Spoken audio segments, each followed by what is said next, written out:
Hey everyone! If you're enjoying the coverage of the Pro Play Tour Online series, just remember, you can play in one yourself. Every Thursday you can enter our free weekly 64-player tournament with invites to the entire Top Cut. Every Saturday is our weekend championship, where you can enter a YCS-type event with 100% payout and even a cash payout option. The more players, the bigger the prizes. Can't commit time to play in our one-day events? We also host multiple 8-man pods daily, ready to fire on demand on your own schedule. All these events award invites to our free invite-only Players Championship, May 9th through 10th, with prizes supplied by our sponsors. For more information, visit ppgeventmanagement.com and come play with the pros. What is up, guys? We are live here with champion Ruben Penaranda from Florida. Ruben took down a field of 250 players this weekend on an online Pro Play Tour weekend championship series, guys. This is the only way to play Yu-Gi-Oh nowadays, and you can win some pretty big cash money. Ruben here walking away with $2,000 cash money. He could have taken more in store credit, but he decided to cash out. Make sure you check out more in the description down below if you want to be part of the largest online Yu-Gi-Oh Discord to play in these tournaments. Make sure you check that out below. Without further ado, we're going to go to Ruben. Explain this masterpiece and how you took it to a first place finish. So, the tuner lineup is really standard for the most part. Every deck plays 3 of those.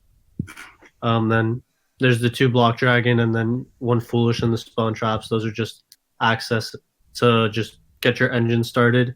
And for a while, I thought that 1 was enough because you always got it out of your deck. But the second one is just in case they get rid of a copy. And then foolish is just another way to get to it, but it could also serve as an extender if you have gloves or Gigas, or if you need a token or any monster, you can send O-line. Different ways, if you open signs and no monsters. It's just different ways to allow you to play, and it has more applicability than just the 3rd block dragon in the deck.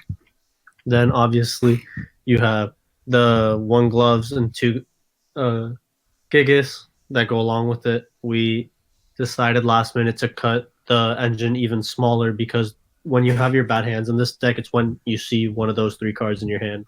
They're not good to draw, but they're one of the better names to hit off your Adamantimators. That's why you have to play them in the deck. 3 Doki, obviously. That card's broken. The Dragon Buster, because I was trying to win game 1 versus Mir through Dark Ruler. It was just really important. 2 Dinotherium. This served as an additional level 4 extender that you could use at any point in your combo. It's just sometimes awkward going second when they have access to Guardian or Herald because they can get multiple uses out of it. What is nice is that it's an inherent summon, so it can't be stopped by Bow. The field effect can, but it just makes it so the monster at least gets to make it to the field. Then after that, Gigantus, the 1 Gigantus to search off a block dragon. I wanted to play multiples so we have more outs to the Buster Lock in the main deck, but just for the fact that having multiples in your hand really doesn't do much, and it's a hard extender to use, and you have to waste extra earth material for your block dragon. I just didn't think it was worth it. Like I said, 2 Gigas, then 3 Guardian. That was my favorite choice of the weekend. You just want to stop hand traps, and even going second, it's really good. Playing into a board of negates, it's the Synchro Eldritch deck was really popular. So going second versus that deck, if you draw Guardian and any extender, you can go normal summon Guardian, swing over Herald, activate your extender. If the Savage negates it, you just Guardian it, and you just play through both of their negates with 1 card, which is really strong. It's also the best card, standalone card to hit off one of the Adamantimators, because that way it protects you if you have any other extender, and you can just do 2 card combos and leave it on the field the whole time. Then 2 Pudding Cess, just 2 more level 4 extenders. This is arguably better than Dinotherium just because it's an Earth, but it's a little more restrictive as it reveals, and you have to have no monster in the graveyard, so it's a turn 1 play only. Then the O-Lion to combo with Needle Fiber and Link Cross in the extra deck. Then for the 3 Signs, which is really standard, there's no reason not to play Signs. And I decided to main deck Dark Ruler and Lightning Storm as my blowouts of choice, because Dark Ruler, if your opponent doesn't main deck any of the if they don't main deck the Buster Lock, Dark Ruler is just game in the mirror match. You Dark Ruler them, break their board, and then now they're trying to break your board with less resources after investing so much of their extra deck to combo turn 1, which is really strong. And then Lightning Storm, just have a blowout versus back row decks, have outs to certain cards. It's nice to know that there's a card in my main deck for almost every issue that I'll see game 1, and the deck has enough extenders that if you just draw a blowout card and an extender, you can play through any board. And sometimes you don't even need the blowout cards. There was times where I was playing through hand traps and boards without even using any of the blowouts.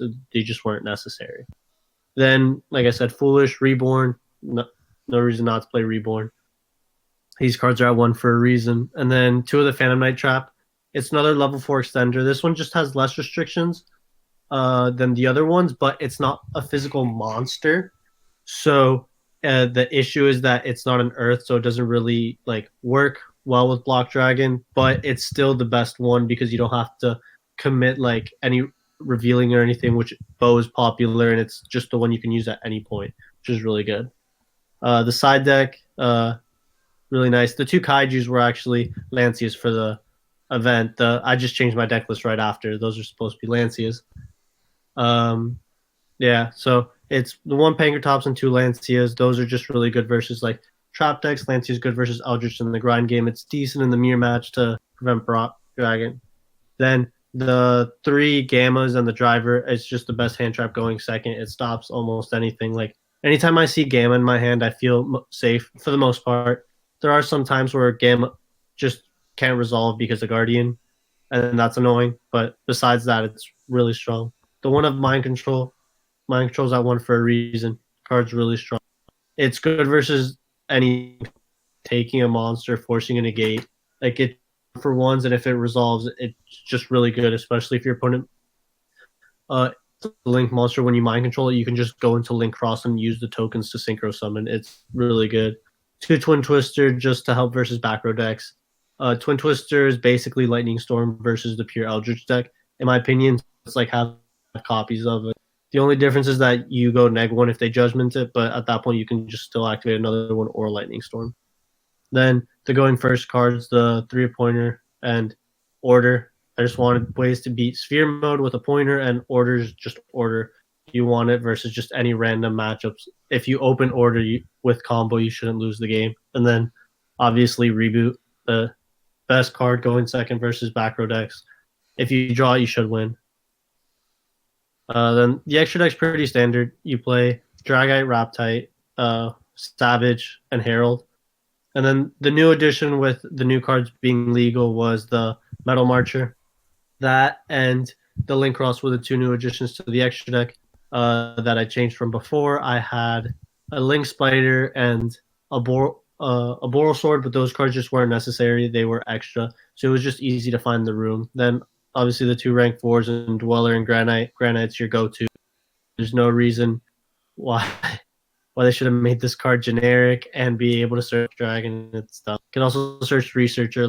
It searches missing pieces, and the way the deck is now, you don't even have to make Granite sometimes to do the full combo, which is absurd. Bow to stop hand traps, Needle Fiber, IP. The full Nightmare package, I just want to have the utility of having all of them in my extra deck. It's really important to just have favorable matchups throughout a long tournament. And then Link Cross and Union Carrier, 2 of the most busted links that we have out right now. Being able to buster lock, and then the tokens coming off of Link Cross is really important as well. It's really nice to have all of those, that this deck has access to all of these great link monsters, because when you look back at other decks, they don't have as strong link monsters as this one does. Event was pretty good. I mean, PPG, we know how they're run, that they're going to run smooth. There was a couple hiccups with the rounds being long, but I think in all, the event ran really well. Top Cut was done pretty quickly. I like that they streamed a lot of their matches.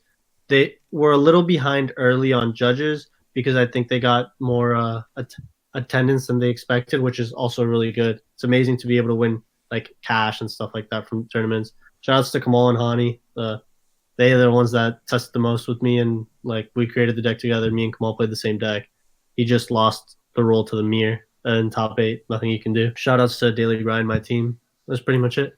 Well, congratulations again, Ruben, for taking home some big cash. $2,000 is not a small amount by any means. Pretty good for a weekend in Yu-Gi-Oh!, don't you say? Till next time, we'll see you at the next weekend championship happening May 16th. Remember, all the registration can be found on ppgeventmanagement.com.